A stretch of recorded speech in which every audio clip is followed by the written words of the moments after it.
thank you for inviting me. I'm very happy to be here sorry, here in Kaunas, as it's a beautiful city. I like to be here, and I hope today I will have a little bit time to walk more and see the landscape or cityscape of Kaunas. Today I would like to tell about a few of my projects and to refer, through telling about my projects, to refer to the theme about landmarks. And I think that, well, firstly I would like to say that in my opinion landmark, it can destroy and it can help for cities' identity, or I mean it can change the identity in a good way or in bad way. So landmarks itself, even sometimes they meet some kind of opposition in some discourses as a first reaction. Oh, this is landmark, so it's bad. It's not bad. It depends. Is there a meaning? Is there empathy, which is the thing which I would like to talk about, this empathy to a place, which I think is important kind of thing for the future, and the way I'm looking at this work of trying to create some meaningful landmarks. So firstly, my milieu was my family is artist boss, my mom and dad, and my milieu was art in my childhood, and I was participating all these projects which my parents made.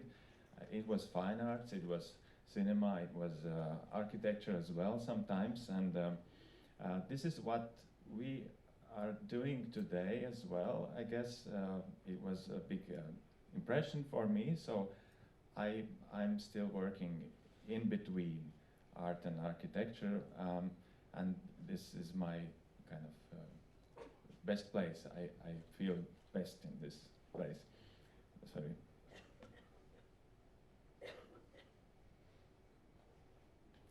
So our works, architecture works, are mostly public and culture-related buildings, and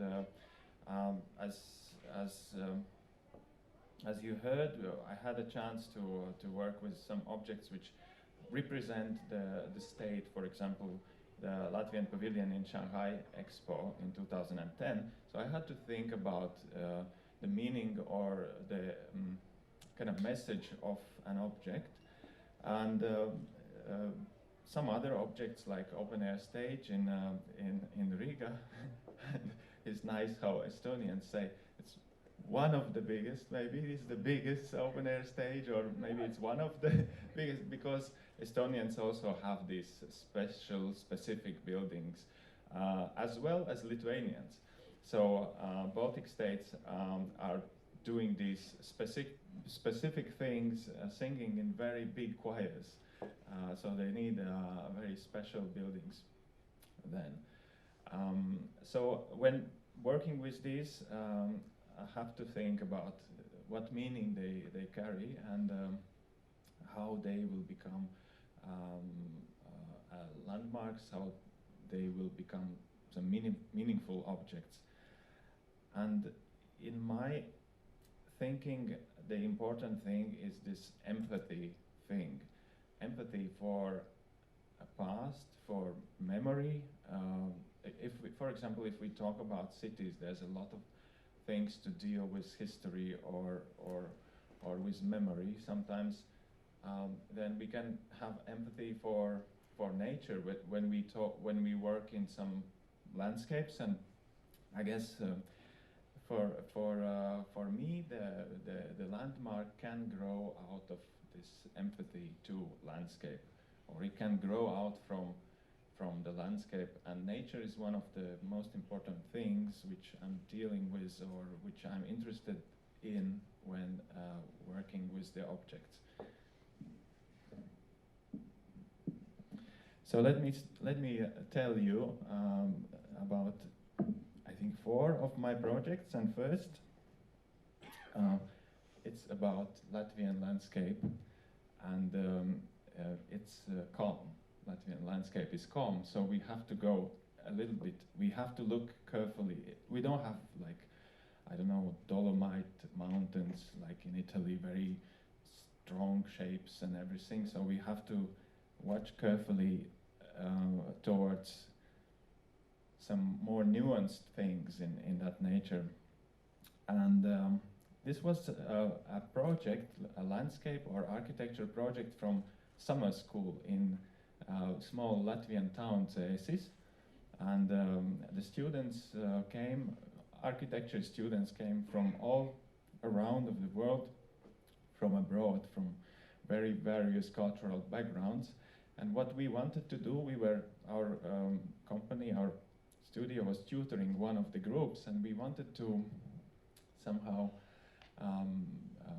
explain our, let's say, cultural identity, which is very much related with nature. And the place for this project was middle of one small Latvian town, which was a valley, a very beautiful valley, but used only as a corridor from a zone where you walk from one area of the town to another area. And we had to create a landmark or a meaning for that space, so that people actually understand that there is such a space in a city and that they start to use it.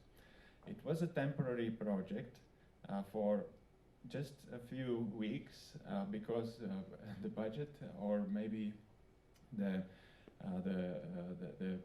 budget and the skills what we had, we couldn't build something to stay for a very long time because the students built the project themselves. The system is that 1 week they were designing and second week they were building the project. So what we did, we developed wind sculptures, which were actually, which was something to go towards kind of this mystical feeling about nature, because what we used is a simple plastic drop cloth, the foil which you use for painting walls, and then you put this plastic foil on chairs so to protect them. And quite big pieces, 4 by 4 meters. When you put them in air, they are very thin and they react to every flow of the air. For example, here, I think that drop cloth would start to move in this room, even if we don't feel a wind. So what happened, these kind of sculptures started to move by themselves, even if you don't feel a wind in the nature. And our idea was to somehow say that nature is something more for Latvians, not only a physical or not only a natural thing, but also some kind of meta-natural or unnatural, supernatural thing, basically. And when we build these sculptures, they are made from 4 by 4 plastic cloth and just a timber frame and very simple structure. We made 14 of them, and when we put them in the valley by the distances of 20 by 20 by 20 meters, they started to somehow dance, and this valley started to appear some kind of mystical place of I don't know, souls or something. And the atmosphere which was created in this valley was mystical, and somehow it immediately, the people, when coming there, they immediately started to feel a space first. So they the place was created. They wanted to come there and stay there. This was not only a corridor, but they liked to stand between these two dancing or four dancing sculptures. And secondly, this feeling there was that there is something more in the air, not only a physical world. So it was very interesting how everyone from abroad then understood, we know what you mean, yeah, like you are pagans, you, like every grass is sacred to you. Now we understand what you mean by this like kind of simple work which creates some kind of atmosphere in the place. So my church is a forest, basically. Also, I'm Catholic because of my grandparents, and I love all these things, but I feel very good in forest, and that's why I like to work with nature, and I'm trying to create this empathy for the place in myself, and hopefully somehow help others to create this empathy for the place. Sometimes I think the landmark can be created also through the inspiration can be culture, which is in some kind of relationships with nature. And now this story is about this open-air stage. These are Latvians in their national costumes 100 years ago, and it is a choir. It is a choir. The choir movement started 150 years ago in Latvia and also in Estonia, and it was one of the most important movements in terms of creating a national state. At least in Latvia, it was very important cornerstone movement which created awareness of a nation. So it's very important still today. It's singing in very big choirs, and it's more like a ritual. In Latvia, it's almost like a religion in a way.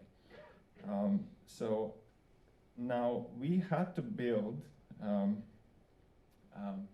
a big pop-up stages for this event before we built a temporary stage in 1950s. So all of these buildings before that time were built from timber. Every 5 years, a new building for the song festival, because it happens once in 5 years, and all of them were very interesting and spectacular works of architecture, because they are specific.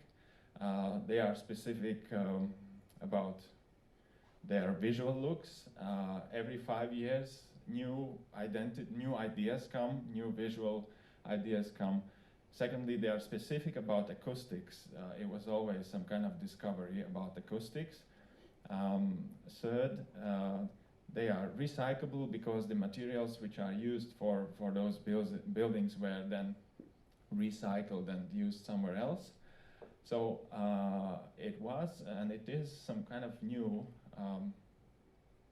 typology of building, which is very interesting. And then in 1950s, a temporary stage was built in Riga, in natural environment, but it's still in a city, in forest of Riga. And this was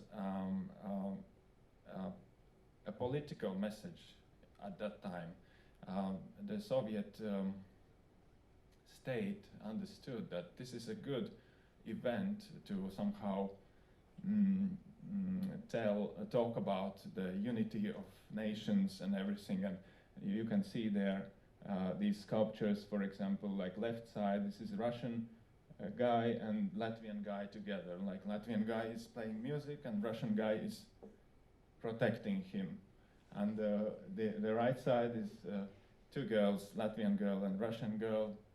And in the middle there are two guys, again, Stalin and Lenin. And these big arches, these are arches of victory, of course. And there are all these meanings in this building, and it's very political. And it was, of course, working or functioning good until last year, actually, when we now rebuild it. And the competition for rebuilding it was held in 2007. It was international competition, and our studio won it. And our idea was kind of simple. It was that we shift from this political meaning to other meaning, which was basically we care about nature in a way. So I will tell you, this was the concept for the open air stage. The idea was simple. It was metaphor for a natural, kind of typical natural landscape of Latvia, and it's a small hills with forests on these hills. So this was the concept for the roof of the stage. It was called, and it is still called, a silver forest, because silver forest is kind of special, has a special meaning. It's a sacred forest for Latvians. We have this interesting shape of poetry in Latvia, which is called dainas. Well, we call it dainas. As I understand, for Lithuanians, daina is song, right? For us, daina is a small 4-row poem, which is similar to haiku. And it's similar to haiku in shape and also in the idea that we explain the philosophy of the world through some aesthetics. And we do it through aesthetics of nature, the same as Japanese. In a way, they do the same thing in haiku, right? So we have one of the most important haikus or dainas is about silver forest, which is talking about the most important values of Latvians. Silver basically is light, purity, and the daina is talking about what happens when I go through this silver forest. I don't break things. I don't take branches with me, and that's the idea. I'm having this empathy with environment. So this was the kind of story. It's very kind of basic and important for Latvian nation, and probably that was the kind of reason why our project was selected. And the tribune for singers is this hill, and the shape of the open air stage is also very calm. So intuitively, or the associations we want to give is calmness and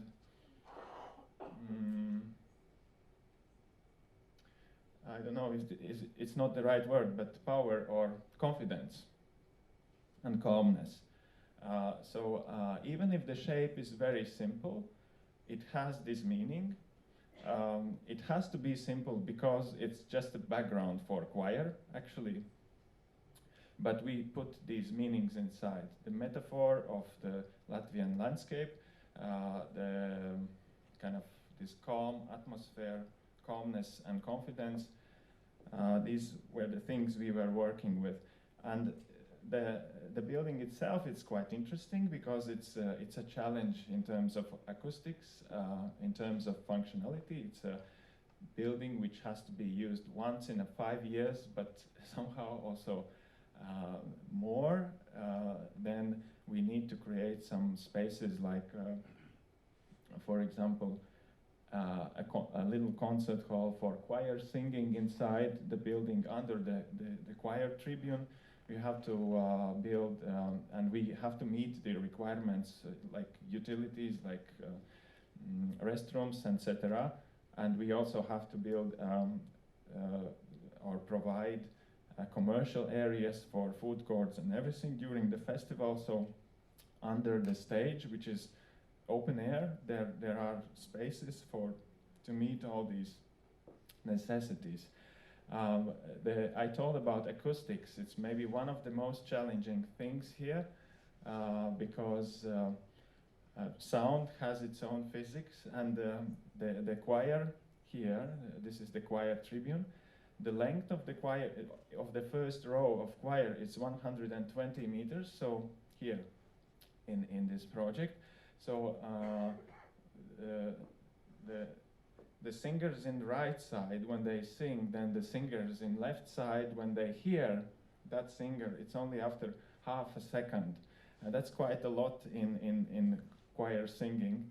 So we had to actually work with, very seriously, we have two acoustician teams. One is Latvian team, they are specialists about this song festival specifics, and we have German team, which are very good and precise in calculating things, and with electroacoustics. So we have good acoustic teams, and actually it looks that it will be fine. And the length of this field is also a big thing. It's 150 meters, so we have to actually make the last audience, people from audience, the last ones to hear what's happening on the stage. So we have to build this roof with acoustic reflectors. But this roof with acoustic reflectors is also necessary for the choir itself, because the choir, such a big choir, and every choir actually, they need acoustical space so that they feel friends or their fellow singers next to them. So this acoustical roof is also necessary for the choir itself, and it was very interesting work because it was there is this metaphor of forest in it, but this metaphor turned out to be very functional for us and very helpful to discover some things about how we will deal with acoustics. So we called it forest acoustics, and some Japanese acousticians say forest is the best.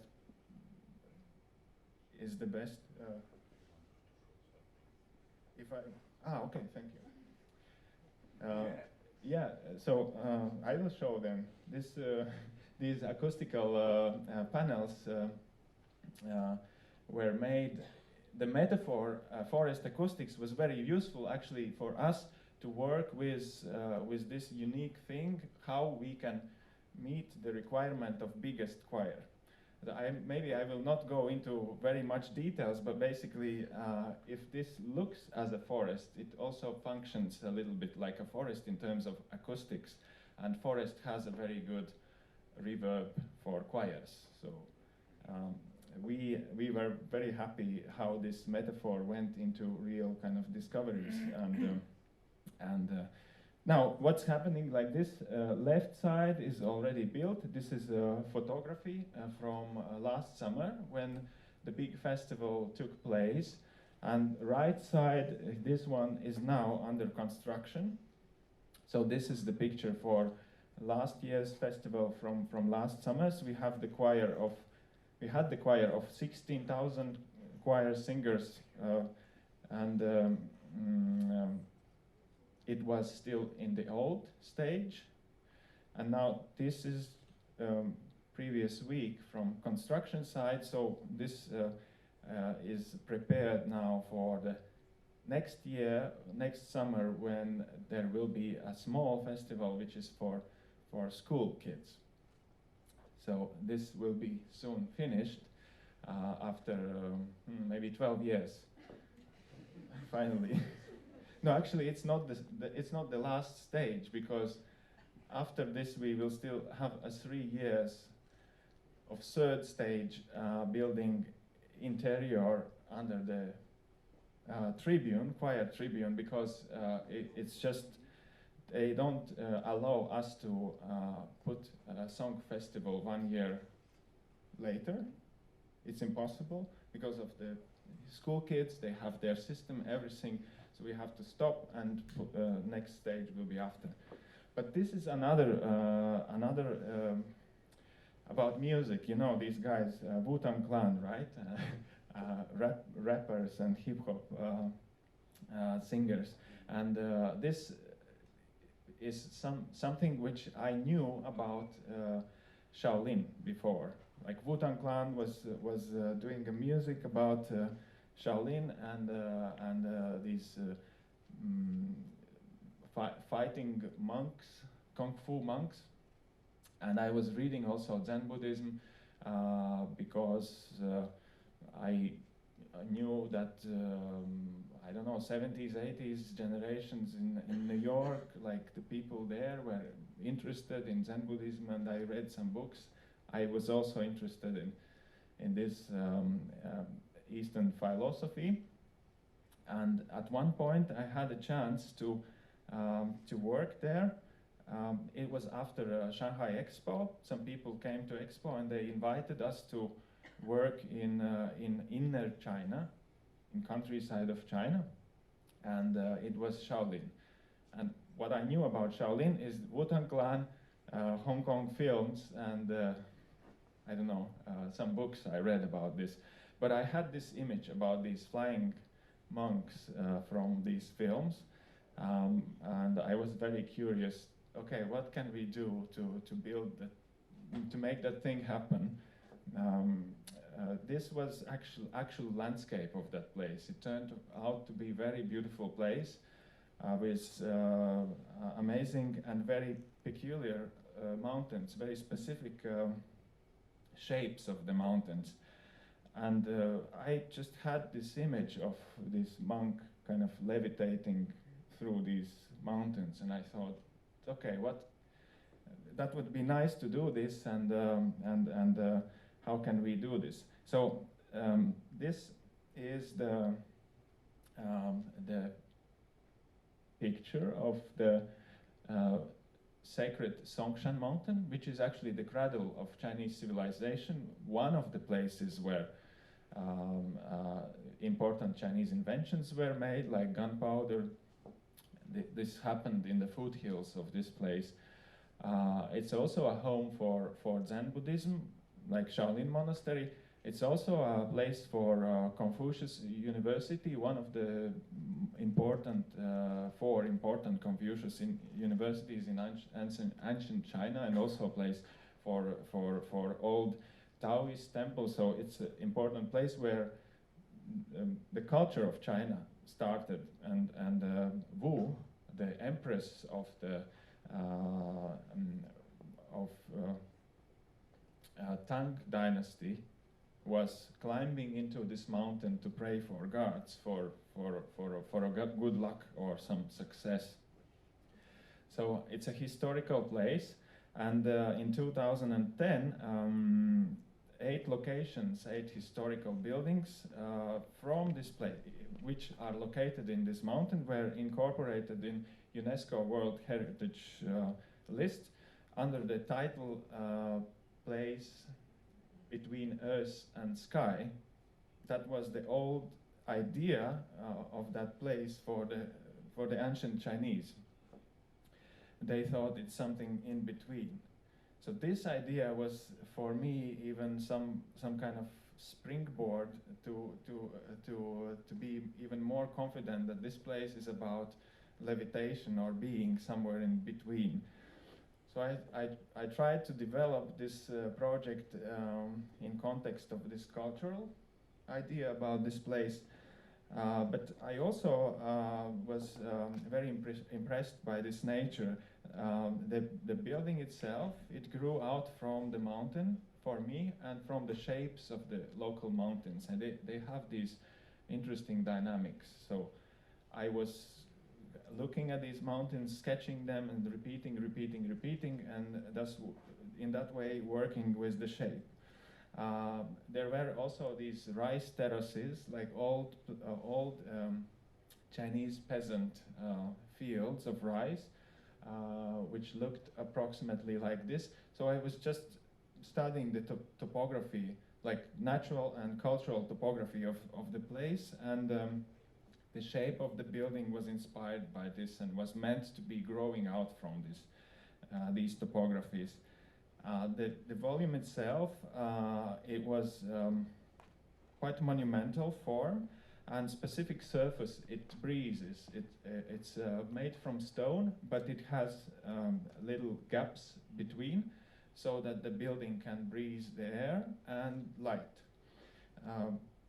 I will tell you why later, but the surface was consistent. It has no windows. It has doors, but nothing more. But the shape itself hosts various functions. At one place, the shape is stairs. Somewhere else, the shape is louver to protect the inside rooms from sun. And somewhere the shape is amphitheater. So we built this Shaolin Flying Monks theater, or temple, as we call it.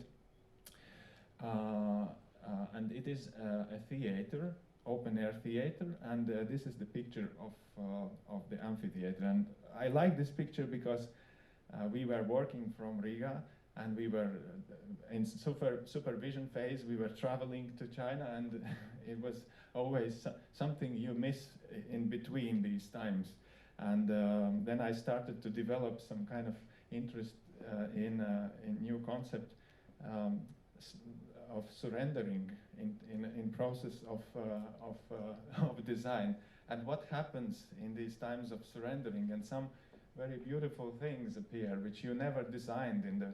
I never designed that 1, 2, 3, 4, 5, 6, 7, and like this, you know, like small thing. But first I was kind of, what is this? Like I was thinking of different design for this auditorium, but when I looked at it, it's so beautiful. It's like some kind of Chinese calendar or lottery tickets or something like this. So now after I kind of surrendered, I started to love this. And I'm sometimes thinking, where are these places in designs where you can surrender and can leave things happen by themselves or by local obstacles, or this is something which is of interest, but I don't have proper answers to this. Just sometimes these things become very interesting moments in design. So it was a building on which you can walk because it's an open theater, and you can walk and climb up the building and go into amphitheater, and in the middle of amphitheater there is a wind tunnel. Wind tunnel is basically a big propeller which is blowing the air, and the air is so fast that you can go inside and you can levitate, and it's called aerodynamical levitation. And this idea was developed in 1950s in United States Army bases. First, there were these horizontal wind tunnels where they tested in Europe, in US, and some other places in the world. They tested planes and boats and cars, and then they turned it upwards, and they started to experiment with objects in the vertical airflow, including people. And then later, one crazy Canadian inventor was reworking this idea to serve a commercial needs, or basically it was meant for skydivers to train into these wind tunnels, because it's cheaper than flying, and cheaper and safer than flying planes and jumping out. First you can go into this big propeller and start to learn skydiving there. So it has a reason. But Latvian company bought it. In 2006 they showed this vertical wind tunnel to the world in Turin Winter Olympic Games in ceremony. And 2010 I worked together with that company in China for making Latvian pavilion, and that's how this kind of propeller thing went to Shaolin later. So the building itself, I don't know if you can see. The building is some kind of, I don't know, it's a building and hair dryer together. It's a new thing. So this is 3-story premises for preparing for flying performances, and here is the amphitheater for 2,030 seats. Here's the area for flying, and this is very big engines. And now you can see why the building has to breathe. Here it has to soak in the air, and then it blows out there vertically. And here it has to receive a sunlight, but it has to, I mean, the surface was good to kind of split the sunlight, to not to have a straight sun rays, because we wanted to, for these spaces, we wanted a full glass, floor to ceiling glass, but of course then we need some protection from light. And we wanted this full glass because it's very beautiful landscape. So this was, I think, quite a good solution, because somehow this louver didn't spoil the landscape, but it helped the spaces not to overheat. So it was pretty good, pretty good functionality. So these are the main stairs. You walk up, you go into amphitheater, and there's this flying platform inside. For me, this was something a little bit like a ritual, like climbing into a mountain. It was important. During the construction, which was 3 + 3 years, 3 years design, and then 3 years construction, the interesting thing was the combination from advanced technology and very old technologies, like thousands of years, stone, treating a stone. So first, the structure, the skeleton of the building was built from metal parts which were cut with the lasers in factories and with robots, because every part was different, every beam was different, and it was more easy to use 3D model and give the information for factory and the robots to make it. And the ancient part was, we wanted to have this materiality of the place, and I was traveling the region very much. It was very beautiful part of my life, going to these quarries where they get the stone, and luckily I found the stone. The most beautiful stone was just in the same mountain, the other side of the mountain, and it turned out that this is the place where they also treat it in a way I needed, in a rough manner. So for the foundation, which is the part which connects the mountain with the building, I got this rough stone from a local place. For the steps upstairs, these are more, that stone comes from a little bit bigger distance, but I was happy that I got the materiality of the local culture and nature. The client was, he's coming from KAFe. He was very poor in his childhood. He was living in KAFe. KAFe is a very nice place to live because it's very good weather in summer and quite warm in winter time. He was showing me his place. I was in his cave. It's still livable, more or less livable. And but he wanted to make performances in that building more related to sports and this kind of thing. And I was very interested to somehow connect this this theme of these performances with this local culture, I would say, with these stories about these warrior monks, which are maybe flying, maybe not, who knows. But we went to meet them. We basically what we did to somehow to negotiate with client. We initiated a documentary film, because with this film project we could go into more places and talk with more people. We went to these schools and to talk with these kids. There are at least 5 very big Kung Fu schools in that little city of Denfeng, which is located in the foothills of this Songshan mountain. And these schools, the biggest of them is like 20,000 students, little kids from 3 years to their 20s. And they live every day, like wake up very early, train all the time, then learn mathematics, and then train again, and for 10 years, for a lot of time. And I consider them as the real monks of today's China.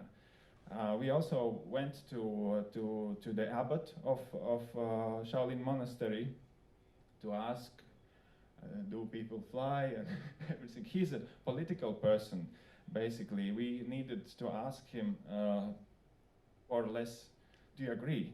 And he said, yes, people fly, I agree, everything's fine.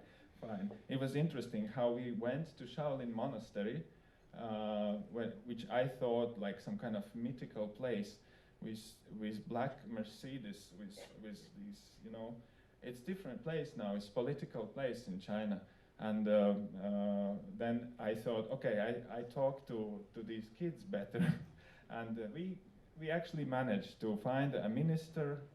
Now they call important monks ministers, and they lead these schools. And we talked with one minister and his school that the kids come and make a play, a performance, a tryout performance. So we build up a tryout performance with kids, and when they flew, it was the moment when, for me, this project was kind of, it happened for me. It realized for me, because it was my dream to see this orange spot in these amazing mountains, and secondly, the local school was involved. It was important for me too. After we sent these pictures to media, and they went to China, and the client saw these pictures in Chinese newspaper, he started to think about these performances of these little kids as well, and he started to negotiate with them. So for me it was part real, part fictional project, in architecture, in landscape, in art. It was a beautiful kind of fairy tale in China. But now, in the end, I would like to return to Europe, to very north of Europe, to northern Finland, where we made a concert hall, which will, it's not a concert hall, but it's a place which for concerts, for opera, which will disintegrate in forest. And this is called Tree Opera. We made the contemporary opera this summer in this region of Kainu. It's more or less middle of the Finland when the Lapland is starting, and it's quite northern. And we make 3 operas, contemporary operas, with some creative team from Latvia, because first to have fun, of course, but also when you put this art event in nature, you can emphasize some ideas about nature, and you can also emphasize some ideas about art. The interesting thing in this region of Finland was a very big discovery for me, that most of the Finland's forests are cultivated forests and not old-grown forests. and the residency, which invited us to make this project in Finland, because we also made it in Latvia before. The residency, the artist who is keeping this residency, he is interested in ecology things as well, and it was a concern about these old forests, and he wanted to make this event to happen to kind of pay attention to this fact that these old forests with great biodiversity are disappearing. So we had still to do some functional things there, but because the musicians needed platforms, the audience needed to have a seats. There were some older people coming, but we decided that we will make without any chemicals and without any metal connections, so that we can leave these platforms there and they become forest again. Actually, we wanted these platforms, or this natural this amphitheater, to somehow to help the nature to grow there. So we build it.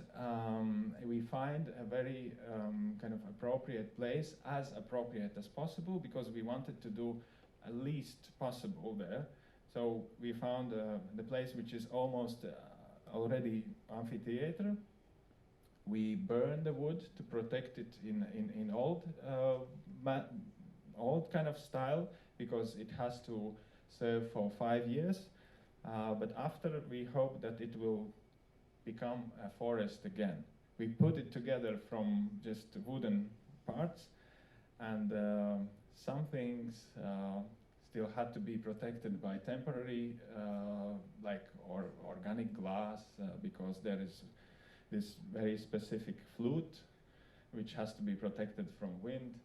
But these parts we took away, and now we're waiting when the trees will grow through it, and we can take a pictures next summer when it's already partly in the forest.